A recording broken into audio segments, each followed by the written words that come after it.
आज हम लोग मासिक धर्म या मेंस्ट्रुअल साइकिल पर डिटेल स्टडी करेंगे। यह वीडियो नीट के परीक्षार्थियों एवं हायर कंपटीशन के लिए उपयोगी है। मैं डॉक्टर अजय कुमार सिंह हूँ, श्री गांधी स्मारक इंटर कॉलेज समोदपुर जौनपुर से। आज हम लोग मेंस्ट्रुअल साइकिल या रिप्रोडक्टिव साइकिल का डिटेल स्टडी करेंगे और ये जो वीडियो है नीट के छात्रों और हायर कंपटीशन पीसीएस के छात्रों के लिए उपयोगी है। चलिए हम लोग देखें। मेंस्ट्रुअल साइकिल ऐसा लगता है कि जो ल्यूनर साइकिल है 28 दिन का, उसी को फॉलो करने के लिए यह विकसित हुआ है। हालांकि ल्यूनर साइकिल में 28 दिन फिक्स होता है, लेकिन मेंस्ट्रुअल साइकिल में 28 दिन फिक्स नहीं होता, वो हर महीने वेरी करता है या वुमन टू वुमन भी यह वेरी करता है। मेंस्ट्रुअल साइकिल केवल मैमल्स में फीमेल में दिखाई पड़ता है। मैमल्स को हम दो भागों में बांटते हैं, एक है प्राइमेट्स और दूसरे हैं नॉन प्राइमेट्स। प्राइमेट्स में जैसे इंक्लूड होते हैं मंकी हैं, एप्स हैं और ह्यूमन बीइंग्स हैं। नॉन प्राइमेट्स में जैसे काउज हैं, कैट्स हैं, रैट्स हैं, डॉग्स हैं। तो ये नॉन प्राइमेट्स कहलाते हैं और इनमें एस्ट्रस साइकिल चलता है, अर्थात इनके वेजाइना से कोई ब्लीडिंग नहीं होती है। प्राइमेट्स में तो हर महीने ये साइकिल चलता है, ब्लीडिंग होती है हर महीने, लेकिन एस्ट्रस साइकिल में कोई ब्लीडिंग, कोई वेजाइनल फ्लो नहीं होता है। इसलिए नहीं होता है क्योंकि उनका एंडोमेट्रियम एब्जॉर्ब हो जाता है, इसलिए आउटफ्लो नहीं होता। चलिए हम लोग देखें। जो नॉर्मल जो साइकिल है, मेंस्ट्रुअल साइकिल है, वह ब्लीडिंग के पहले दिन से शुरू होता है और दूसरी साइकिल की शुरुआत से पहले तक ये चलता है। जो मेंस्ट्रुअल साइकिल का जो एवरेज लेंथ है वह 28 ± 7 होता है, अर्थात ये 28, 29, 30, 35 डेज तक ये वेरी कर सकता है। अगर ये 28 दिन से ज़्यादा होता है तो ये देखा जाता है ओवरी में 3 फेजेस हैं, एक है फॉलिकुलर फेज और दूसरा है ओवुलेटरी फेज और तीसरा है ल्यूटियल फेज। तो ओवरी का जो ल्यूटियल फेज है ये कांस्टेंट होता है, यह 14 डेज का होता है, लेकिन फॉलिकुलर जो फेज है ये जो है इसकी लेंथ जो है घटती बढ़ती है, इसीलिए वेरिएशन होता है। अब हम लोग ये देखें कि ये जो मेनार्की है, तो जो मेनार्की है तो जो पहली जो मेंस्ट्रुअल साइकिल है फर्स्ट, ये मेनार्की कहलाता है।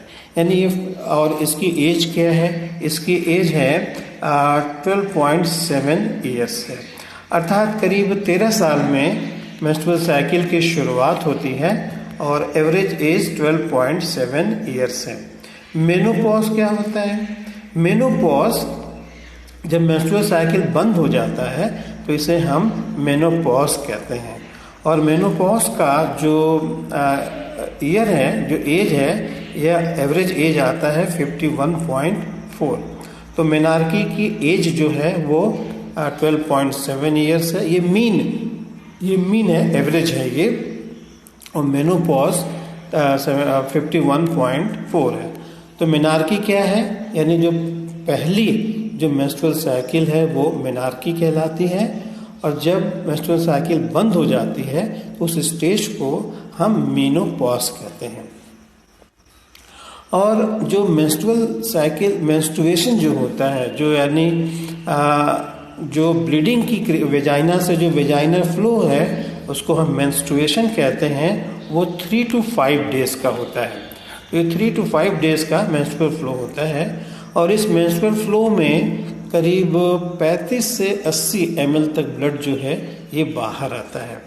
और ओवरी में, यानी जो मेंस्ट्रुअल साइकिल का जो 14वां दिन है, 14वें दिन ही जो एग है या ओवम है ओवरी से बाहर आता है। इसको हम ओवुलेशन कहते हैं या हिंदी में अंडोत्सर्ग कहते हैं। मेंस्ट्रुअल साइकिल के दौरान ये देखा जाता है कि एक बड़ा कॉम्प्लेक्स इंटरेक्शन है।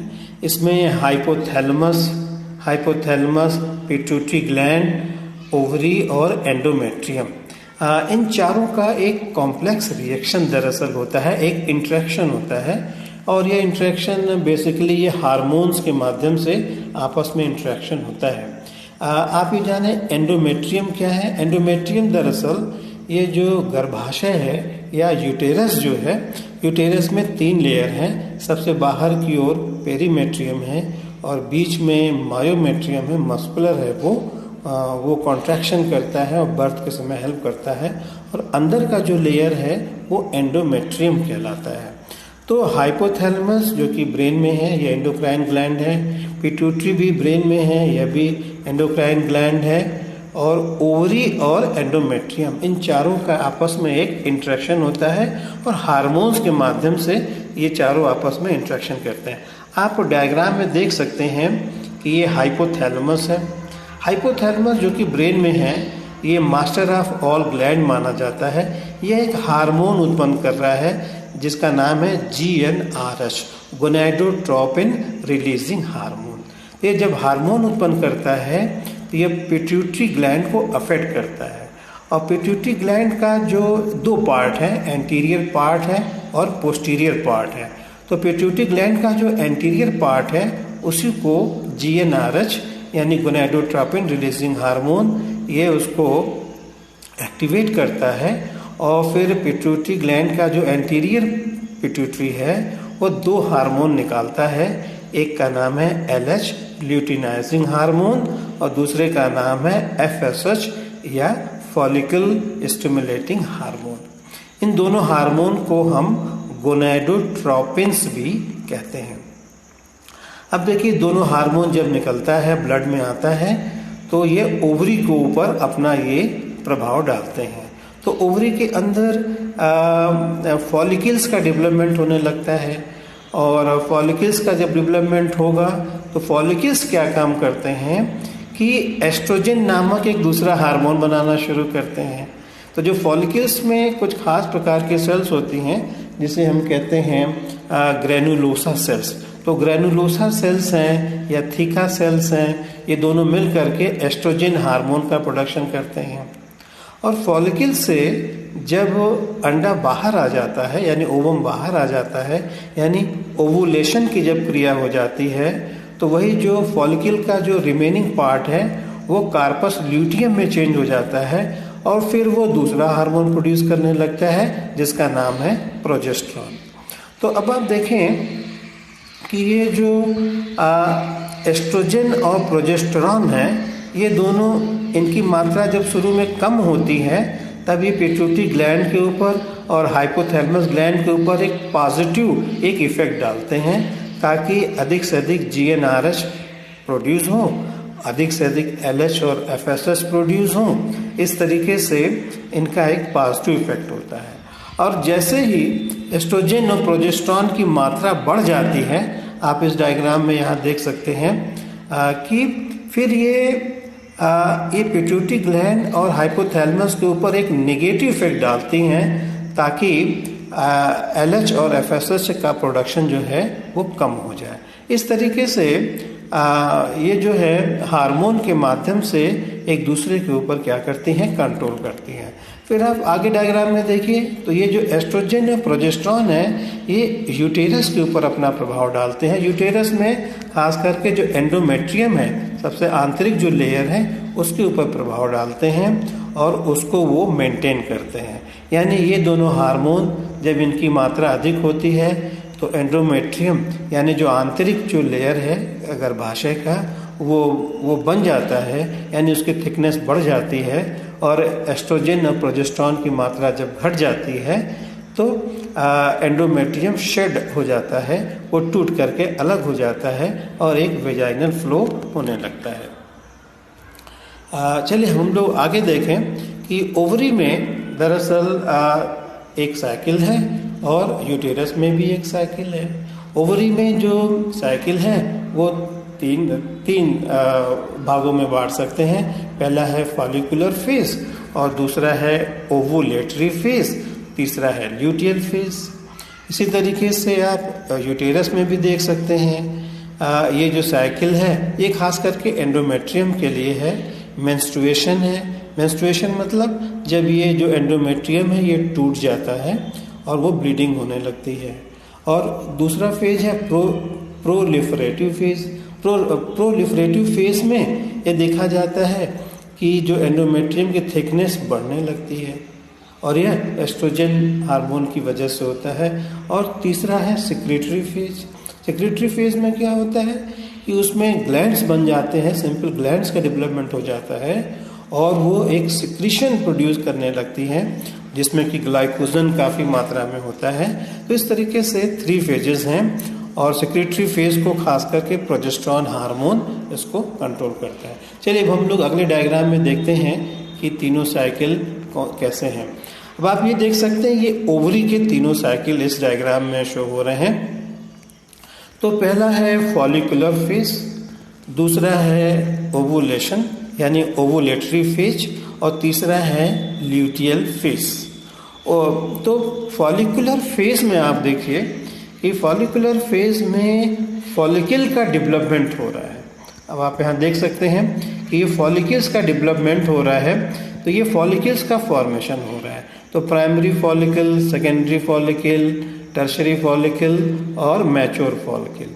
तो ये जो फॉलिकल्स हैं इनका डेवलपमेंट हो रहा है। और वो देखिए एक ही जो हार्मोन है जो कि लाइट ब्लू कलर से है, तो ये जो हार्मोन है ये FSH यानी फॉलिकल स्टिमुलेटिंग हार्मोन को रिप्रेजेंट कर रहा है। इसी के प्रभाव से ये फॉलिकल्स का डेवलपमेंट हो रहा है। तो प्राइमरी फॉलिकल, फिर उससे सेकेंडरी फॉलिकल, फिर टर्शरी फॉलिकल और फिर मैच्योर ग्राफियन फॉलिकल का फॉर्मेशन होता है। चलिए फॉलिकल्स के बारे में आप और डिटेल जान लें। जो प्राइमरी फॉलिकल्स होता है उसके चारों ओर एक सेल्स का एक चारों तरफ से एक घेरा होता है।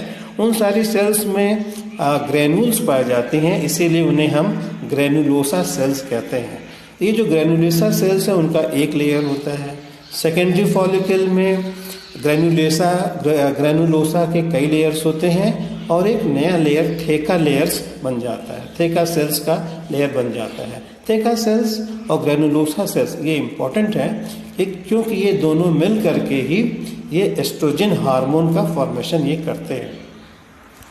तो जो टर्शरी फॉलिकल है, टर्शरी फॉलिकल में आप देखेंगे कि यहाँ पे देखिए एंट्रम बनने लगता है। एंट्रम मतलब उसमें फ्लूइड फील्ड, इसमें कैविटी बनने लगती है, तो वो टर्शरी फॉलिकल होता है जिसमें कि जो प्राइमरी oocyte होता है वो अपने मियोसिस फर्स्ट को कंप्लीट करता है। उसके बाद जो टर्शरी फॉलिकल है वह ग्राफियन फॉलिकल या मैच्योर फॉलिकल में चेंज हो जाता है। तो ये सारे जो चेंजेस हैं आप देख रहे हैं कि जो हार्मोन है FSH के प्रभाव से होता है। तो इसी समय देखिए अब ये जब फॉलिकल्स का जब फॉर्मेशन हो जाता है, मैच्योर फॉलिकल जब बनने लगता है, बन जाता है, आप देख रहे हैं ये जो रेड कलर से LH हार्मोन है इसकी मात्रा धीरे धीरे बढ़ रही है और बढ़ करके काफ़ी ज़्यादा हो जा रही है। और फिर LH की मात्रा इतनी ज़्यादा हो जा रही है, इसको हम कहते हैं LH सर्ज। तो इसी LH सर्ज की वजह से ये अंडे में से जो एग है ये बाहर निकल जा रहा है, अर्थात ओवुलेशन की क्रिया हो रही है। तो ओवुलेशन की क्रिया में कौन हेल्प करता है? LH surge. LH की जो हाई मात्रा है, हाई कंसंट्रेशन है, यह जो है यह ओवुलेशन को प्रेरित करता है और इस तरीके से LH हार्मोन जो है यह ओवुलेशन की क्रिया को या अंडोस्तर की क्रिया को प्रेरित कर रहा है, LH सर्ज। और बाकी जो इधर जो तो इस तरीके तो जो फॉलिकुलर जो पार्ट है, फॉलिकुलर जो फेज है, इसमें LH क्या काम करता है? तो इसमें LH क्या काम करता है कि जो थेका सेल्स हैं जो कि सेकेंडरी फॉलिकल में दिखाई पड़ने लगता है, बाद में थेका सेल्स टर्शरी में थेका एक्सटर्ना और थेका इंटरना ये पार्ट में बढ़ जाती हैं। तो LH हार्मोन क्या करता है कि जो थेका इंटरना सेल्स हैं उनको स्टिमुलेट करता है और इस तरीके से फिर केमिकल का फॉर्मेशन होता है एंड्रोस्टेनिडियोन और एंड्रोजन।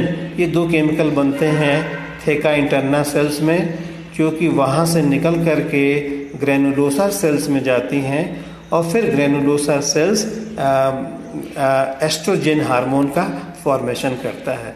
इस तरीके से फॉलिकुलर फेज में LH और LH जो हार्मोन है यह एस्ट्रोजन हार्मोन बनाने में ये प्रेरणा देता है और LH की मात्रा LH सर्ज जो है LH सर्ज ओवुलेशन में हेल्प करता है और FSH फॉलिकल के डेवलपमेंट में हेल्प करता है।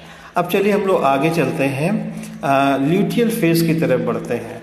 तो फॉलिकल से जैसे ही एग बाहर निकल आता है तो जो उसका remaining part of the Graafian follicle जो है यह क्या करता है, यह कॉन्ट्रैक्ट हो जाता है और अपने अंदर येलो पार्टिकल्स को बनाता है, येलो दिखता है, इसीलिए इसका नाम है कार्पस ल्यूटियम। तो कार्पस ल्यूटियम बन जाता है और इसके ऊपर आप देख सकते हैं ये जो रेड कलर से दिखाया गया ये LH हार्मोन का इसके ऊपर प्रभाव पड़ता है।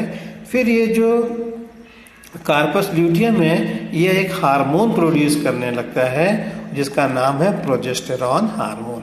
इस तरीके से ओवुलेशन के पहले एस्ट्रोजन हार्मोन की अधिकता रहती है और ओवुलेशन के बाद प्रोजेस्टेरॉन हार्मोन की अधिकता होती है। तो प्यारे विद्यार्थियों, हम लोग ओवरी के 3 फेजेस को हम लोगों ने देखा, फॉलिकुलर फेज, ओवुलेटरी फेज और ल्यूटियल फेज। चलिए हम लोग अगले डायग्राम में देखें, ये 3 फेजेस ऑफ एंडोमेट्रियम है। आप देखिए कि ये जो लेयर है ये एंडोमेट्रियम का लेयर है।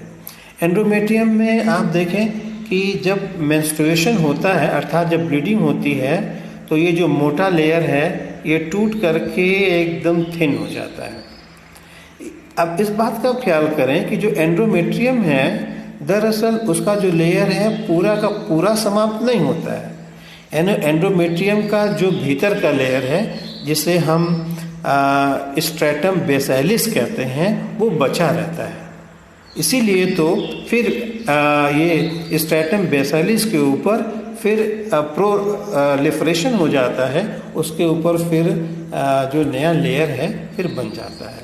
तो ये याद रखिएगा कि ये जो एंडोमेट्रियम है इसका जो स्ट्रेटम बेसिलिस है, आगे हम लोग डायग्राम में और क्लियर कट देखेंगे, वो जो है वो बचा रहता है, मेंस्ट्रुएशन के दौरान वो समाप्त नहीं होता है। तो चलिए, तो ये फेज है मेंस्ट्रुएशन। मेंस्ट्रुएशन के दौरान यानी एंडोमेट्रियम का जो फंक्शनल लेयर है, जो उसका स्ट्रेटम फंक्शनैलिस है, वो जो लेयर है वो समाप्त हो जाता है और एक लिक्विड में कन्वर्ट हो जाता है जिसमें 35 to 80 ml ब्लड भी होता है। तो इस तरीके से ये जो लिक्विड है वो वेजाइना के थ्रू बाहर आ जाता है और इसको मेंस्ट्रुएशन कहते हैं। ये 3 to 5 डेज तक मेंस्ट्रुएशन चलता रहता है। उसके बाद जो है प्रोलिफरेटरी फेज है। तो प्रोलिफरेटरी फेज में आपने देखा कि एक हार्मोन है एस्ट्रोजन। तो एस्ट्रोजन जो हार्मोन है, जो कि यहाँ ब्लू कलर से, लाइट ब्लू कलर से दिखाया गया है, तो ये एस्ट्रोजन हार्मोन कहाँ से प्रोड्यूस हो रहा है? ये डेवलपिंग फॉलिकल्स प्रोड्यूस करती हैं। तो ये जैसे जैसे फॉलिकल्स का डेवलपमेंट होता जाता है एस्ट्रोजन हार्मोन का कॉन्सेंट्रेशन बढ़ता जाता है और ये जो एस्ट्रोजन हार्मोन है ये एंडोमेट्रियम के ऊपर अपना प्रभाव डालती हैं और एंडोमेट्रियम थिक होता चला जाता है। तो इस तरीके से एंडोमेट्रियम देखिए थिक हो रहा है। तो ये जो है थिक हो रहा है तो इसको हम कहते हैं ये एंडोमेट्रियम का प्रोलिफरेटरी फेज है। अब आप देखें ये जो उसके बाद क्या हो जाता है, उसके बाद जो है ओवुलेशन की क्रिया हो जाती है। ओवुलेशन मतलब अंडे का बाहर आना हो जाता है। तो उस समय तक आप देखें ब्लू कलर का जो ओवुलेशन के ठीक पहले ये देखिए एक आपको पीक दिख रहा है ना, ये एस्ट्रोजन हार्मोन देखिए ऊपर लिखा है 14 डेज लिखा है। तो 14 दिनों तक यानी 14वें दिन जो कि अंडोत्सर्ग या ओवुलेशन होता है उस समय तक एस्ट्रोजन की मात्रा बहुत अधिक रहती है, हाई रहती है। उसके बाद ओवुलेशन हो जाता है अर्थात जब एग बाहर आ जाता है तब देखिए तब एस्ट्रोजन की मात्रा धीरे धीरे कम हो जाती है और अब देखिए जो येलो कलर है, ये येलो कलर ये प्रोजेस्टेरॉन हार्मोन को बता रहा है। तो प्रोजेस्टेरॉन हार्मोन अब देखिए इसकी मात्रा बढ़ती जा रही है, अर्थात यहाँ पे कार्पस ल्यूटियम बन गया है और कार्पस ल्यूटियम जो है ये प्रोजेस्टेरॉन हार्मोन को प्रोड्यूस कर रहा है। अब जो ये प्रोजेस्टेरॉन हार्मोन है इसका जो है इसका अपना प्रभाव एंडोमेट्रियम पे पड़ता है और एंडोमेट्रियम में ढेर सारी ग्लैंड यानी थिकनेस और बढ़ जाती है और ढेर सारे ये देखिए ग्लैंड है ना, ये जो एपिडर्मिस है वो अंदर की तरफ धंस जाता है और ये ग्लैंड बनाता है। इस तरीके से ग्लैंड्स बन जाते हैं और इन ग्लैंड्स में सिक्रीशन शुरू हो जाता है और इस सिक्रीशन में ग्लाइकोजन होता है। इस तरीके से यह एक सिक्रेटरी फेज है जो कि प्रोजेस्टेरॉन इसको कंट्रोल करता है। तो विद्यार्थियों, हमने देखा कि एंडोमेट्रियम में 3 फेजेस हैं, मेंस्ट्रुएशन है और प्रोलिफरेटरी फेज है जो कि एस्ट्रोजन हार्मोन के प्रभाव से इसकी थिकनेस बढ़ती है। बाद में प्रोजेस्टेरॉन हार्मोन यह भी इसकी थिकनेस को और बढ़ाता है और सिक्रेशन प्रोड्यूस कराता है, तो ये सिक्रेटरी फेज कहलाता है। चलिए अब हम लोग दोनों को एक साथ देखते हैं। ऊपर देखिए, ऊपर है 3 फेजेस ऑफ ओवरी और नीचे हैं एंडोमेट्रियम। अब आप देखें कि ऊपर देखिए इस डायग्राम में देखिए कि यह यानी फॉलिकल्स का डेवलपमेंट हो रहा है और ये जो है फॉलिकल जो है ये एस्ट्रोजन हार्मोन प्रोड्यूस कर रही हैं जो कि वायलेट कलर में है। और एस्ट्रोजन हार्मोन जो है कि अब एस्ट्रोजन हार्मोन जो कि अपना प्रभाव एंडोमेट्रियम पे डाल रही है और इस तरीके से आप यहाँ से देख सकते हैं कि जो फॉलिकुलर फेज है, फॉलिकुलर फेज में एंडोमेट्रियम की थिकनेस और बढ़ गई है and this is because of oestrogen hormone. और 14th डे में ओवुलेशन, यहाँ पे ओवुलेशन हो रहा है, अंडा बाहर निकल रहा है। ओवुलेशन किसकी वजह से है? LH सर्ज की वजह से। रेड कलर से LH हार्मोन है, उसकी काफ़ी अधिक कंसंट्रेशन है, इसीलिए ओवुलेशन की क्रिया हो जाती है। ओवुलेशन के बाद अब आप देखिए कि येलो कलर में जो पीक है वो ज़्यादा है, वो प्रोजेस्टेरॉन हार्मोन को देखिए, ये जो बता रहा है येलो कलर प्रोजेस्टेरॉन हार्मोन को बता रहा है। तो यानी अंडोत्सर्ग यानी ओवुलेशन के बाद प्रोजेस्टेरॉन की मात्रा काफ़ी बढ़ जाती है क्योंकि इस हार्मोन को कौन प्रोड्यूस करता है? ये कार्पस ल्यूटियम। अब देखिए जब कार्पस ल्यूटियम ये हार्मोन प्रोड्यूस करता है प्रोजेस्टेरॉन, जो कि एंडोमेट्रियम को मेंटेन करने में हेल्प करता है। अब आप देखें कि जब एग का फर्टिलाइजेशन नहीं होता है तब क्या होता है कि कार्पस ल्यूटियम ये डिसइंटीग्रेट कर जाता है और धीरे धीरे ये देखा जाता है कि प्रोजेस्टेरॉन और एस्ट्रोजन की मात्रा कम हो जाती है क्योंकि कार्पस ल्यूटियम डिसइंटीग्रेट करता है और प्रोजेस्टेरॉन की मात्रा, एस्ट्रोजन की मात्रा कम होते ही एंडोमेट्रियम टूटने लगता है और टूट करके एक लिक्विड में चेंज हो जाता है जिसमें कि 35 to 80 ml तक ब्लड हो सकता है और फिर मेंस्ट्रुएशन की शुरुआत हो जाती है। चलिए इन दोनों का रिलेशन हम लोग अगले डायग्राम में भी क्लियर कट देख सकते हैं। ये डायग्राम NCERT की बुक में आपको दिखाई पड़ेगा। तो इसमें आप देखें कि यहाँ से देखिए इस सेक्शन में ये पूरा जो है ये इसका फॉलिकुलर फेज है। देखिए फॉलिकुलर फेज में प्राइमरी, सेकेंडरी, टर्शरी और फिर ये देखिए टर्शरी ये फॉलिकल है, इसमें एंट्रम दिखाई पड़ रहा है रेड कलर से। और बाकी ये देखिए ये ग्रेफियन फॉलिकल है, मैच्योर फॉलिकल है, इसमें ये सेकेंडरी ओसाइट है और इनकी जो थेका सेल्स हैं यानी थेका इंटरना सेल्स हैं और बाकी जो ग्रेनुलोसा सेल्स हैं ये सब एस्ट्रोजन हार्मोन प्रोड्यूस कर रही हैं। और इस तरीके से यह जो फॉलिकुलर फेज है यह किसके प्रभाव में है? यह FSH और LH के प्रभाव में ये हैं। इन दोनों को हम गोनेडोट्रोपिन्स कहते हैं। अब देखिए जो फॉलिकुलर फेज है, अब इसमें से ये ओवुलेशन हो रहा है, अंडा बाहर निकल जा रहा है। ऐसी स्थिति में एलएच सर्ज है, ग्रीन कलर से इसमें एलएच हार्मोन को दिखा रहा है। तो हालांकि एलएच की मात्रा कॉन्सेंट्रेशन सबसे अधिक है, हालांकि इस समय एफएसएच भी अधिक है, सबसे अधिक है, लेकिन एलएच सर्ज ये कहला रहा है ना, एलएच सर्ज, जिसकी वजह से ओवुलेशन हो रहा है। तो एलएच सर्ज की वजह से ही ये ओवुलेशन की क्रिया होती है। अब उसी समय एंडोमेट्रियम में क्या चेंज हो रहा है, तो जो फॉलिकुलर फेज में एस्ट्रोजन का फॉर्मेशन हो रहा है, और एस्ट्रोजन जो है ग्रीन कलर से है यहाँ पे। एस्ट्रोजन देखिए एंडोमेट्रियम के ऊपर प्रभाव डाल रही है, और इसका जो है प्रोलिफरेटिव फेज है। यानी अगर ये जो ओवरी है उसमें फॉलिकुलर फेज चलता है, तो यहाँ पे एंडोमेट्रियम का प्रोलिफरेटिव फेज, ये दोनों साथ साथ चलते हैं। अब देखिए, चलिए हम लोग ओवुलेशन के बाद देखें। ओवुलेशन के बाद देखिए ये जो रिमेनिंग पार्ट जो है यह येलो कलर में चेंज हो गया है, यह कार्पस ल्यूटियम में चेंज हो गया है। और कार्पस ल्यूटियम में जो चेंज हो रहा है, जानते हैं यह भी एलएच हार्मोन के प्रभाव से ही होता है। और एलएच हार्मोन, अब ये जो कार्पस ल्यूटियम है ये दोनों हार्मोन प्रोड्यूस करती है। खास करके प्रोड्यूस करता है प्रोजेस्टेरॉन हार्मोन, लेकिन एस्ट्रोजन हार्मोन भी ये साथ में प्रोड्यूस करता है, कम मात्रा में, लेकिन अधिक मात्रा में ये प्रोजेस्टेरॉन हार्मोन की मात्रा प्रोड्यूस करता है। इसीलिए आप देख रहे हैं कि ये जो रेड कलर से दिखा रहा है, तो ये ओवुलेशन के पहले प्रोजेस्टेरॉन बहुत कम है, लेकिन ओवुलेशन के बाद प्रोजेस्टेरॉन की मात्रा जो है वो काफ़ी बढ़ गई है ना। तो ये काफ़ी ये यहाँ पे दिखाई पड़ रही है।